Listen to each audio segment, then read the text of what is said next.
Hi everyone, this is Steve Crosby. Thanks for joining me today. In this next five-part blog series, we're going to talk about a title of a little book that I've done called Your Empowered Inheritance Now. You don't have to be a believer very long before you're going to discover that many of your friends and the church in general are separated on a pretty major issue.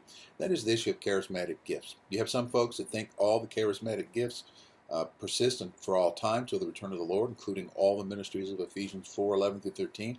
Then there are others who think that they ceased or disappeared when the Bible was complete or when the last apostle died, or variations of that theme. It's a pretty major divide in the church. And unfortunately, there's a lot of crazy charismatic that gives lots of ammo for people to disbelieve.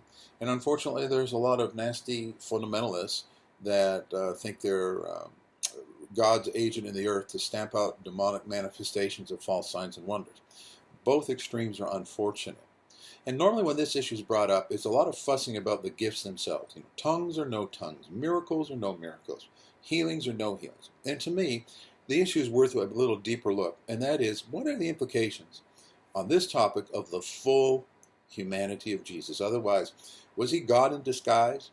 I've heard it taught by people who don't know what they're saying. Well, Jesus was God in a human suit. Well, that was declared to be heresy thousands of years ago. If Jesus has a God card in his pocket, and every time he did something supernatural, he pulled it out and he charged it on his God account, that doesn't relate to you and I, because you and I aren't God that way. We're united with the Lord by the indwelling Spirit, but we're not deity in essence.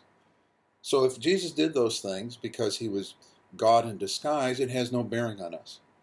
But if Jesus did those things because he was the pattern human for all time, and if other non-God men, like Paul, Peter, John, did those things, what is the implication of that on you and I? Or are there any implications? And in our little book, Your Empowered Inheritance Now, we unpack this in depth. Now this is a little more scholarly, a little more academic. It's not exactly a light read. So I don't want to discourage you, but I don't want you to be disappointed. Oh, he's such an egghead. I can't understand anything he's saying. He uses such big words, big vocabulary. If that's where you're at, well, you probably want to skip this. But if you're interested in a diligent and a disciplined look at the implications of this subject, I'd like to recommend this book to you and this blog series. I'm going to do 5 or 6 parts in this blog series. So the material, PDF, EPUB, Kindle, softcover, is available at stevecrosby.com. The blog, if you're here, you've already found us, it's stevecrosby.org. So thanks for joining us. I hope this series is of interest to you. Make a comment or two on the blog, and we'll see you again the next time.